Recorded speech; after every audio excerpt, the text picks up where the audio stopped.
assisting with the search. 5 women got lost out there. Only 4 came back.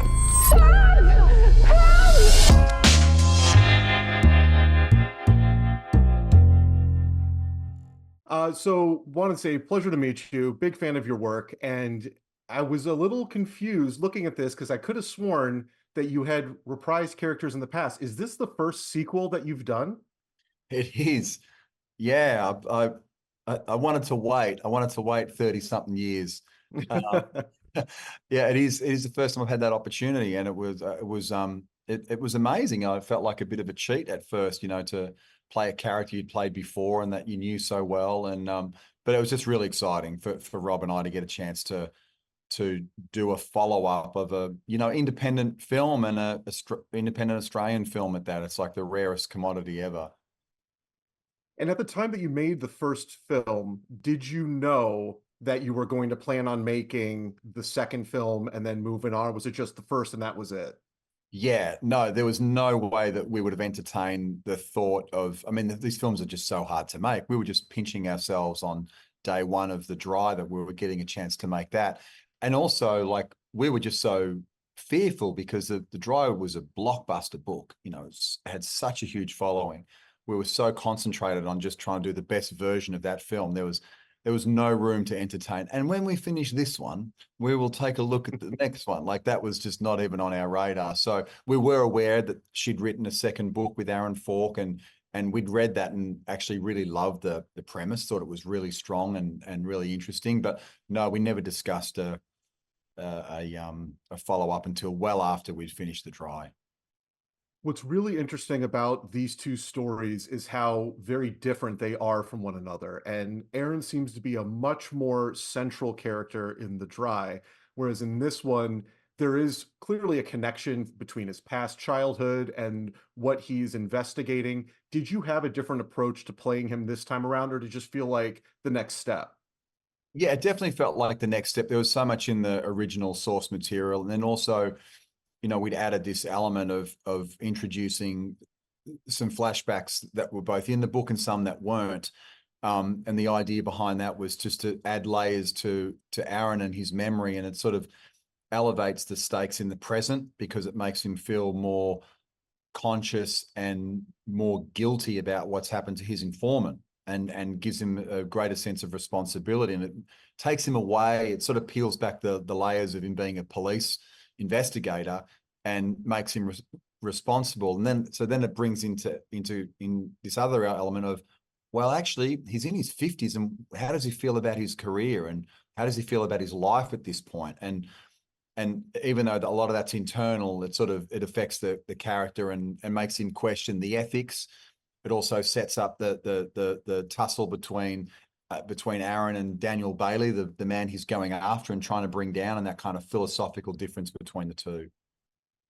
And what's really cool about this story is that Aaron's intrinsic to the story and the investigation and everything that's going on, but with all these flashbacks to the crime itself, you've got this great group of actors that are all in here that are doing some phenomenal work. And you've got Anna and Robin and Deborah and everybody that's in there. Since you weren't in those sequences, were you there, like, watching any of the filming, or was that completely separate for you? Yeah, no, quite often there, because most filming days we were just rolling around the same sort of locations. And as a producer, obviously, you just, very conscious of making sure everyone gets through the day. The filming locations were pretty arduous and so forth. And I was just excited, excited to be a part of all of it. So yeah, we were thrilled. We cast Deborah Lee first as Jill, and then it just kind of, the dominoes fell into place after that when we were able to get Anna Torv to play Alice, and just the interplay between all of them.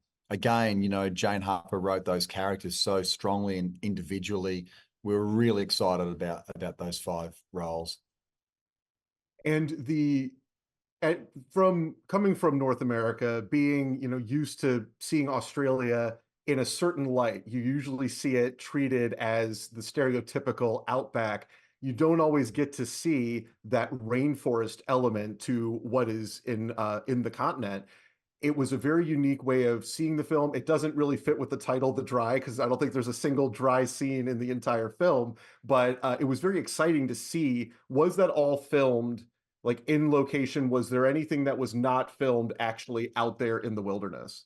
No, we were 100% out in the bush, and we were really excited because we got to film in places that people haven't been allowed to film in, and large productions would get nowhere near these locations. We got special permission, and it meant that we had to sacrifice all our comforts and just basically hike in the morning and hike out at night, and it was very arduous and somewhat dangerous for us all.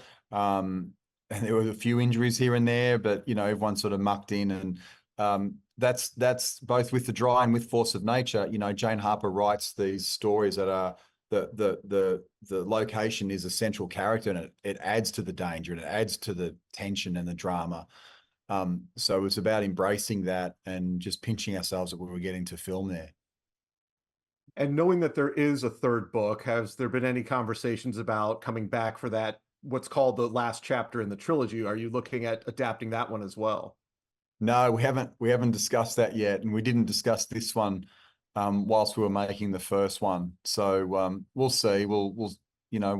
It was very important to us that the films be standalone, and they could be watched in any order as well. So you could watch this film and then you could watch The Dry after it. And also, without giving anything away, we wanted to make sure that the ending of this film is also standalone, that it's not reliant on the journey for Aaron had to be complete, and we don't feel like at the end we're waiting for another piece that may or may not appear. That was very important. And compared to a lot of the roles in your career, I mean, you've played genre characters, historical characters, all of these different types of roles. Where does Aaron fit into that mix? Like, how does this character fit alongside all of your memorable characters you've played? I don't know, actually. Yeah, I tend not to think about that too much. I mean, I really love him. I when I read the first novel, The Dry, I just was so intrigued, and it's this great mixture of genre, whodunit, with this really interesting character at the center of it, and then in Force of Nature, it's obviously even more ensemble. I love the investigator. I love the backstory. I love the richness and the complication that Jane Harper has set up for him. So it's been a lot of fun to play.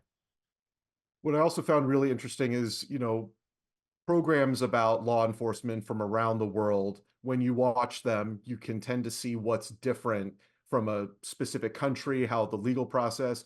I don't think there's really all that much that's different here from an American or a Canadian or even a British procedural. What do you feel is uniquely Australian about this film? I'd say the characters and the landscape.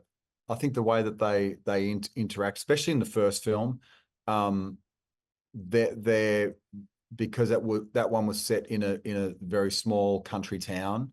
We were really careful with how we cast that film, and that the characters be very believable and not, as you were alluding to earlier, not a caricature. Like both landscapes in these films are very, very true and honest and represent the real Australia, the Australia that we Australians recognise. So I think that's probably the thing that sets it apart and makes it exciting to make, is that I always love it when I get transported to another world when I'm watching international cinema.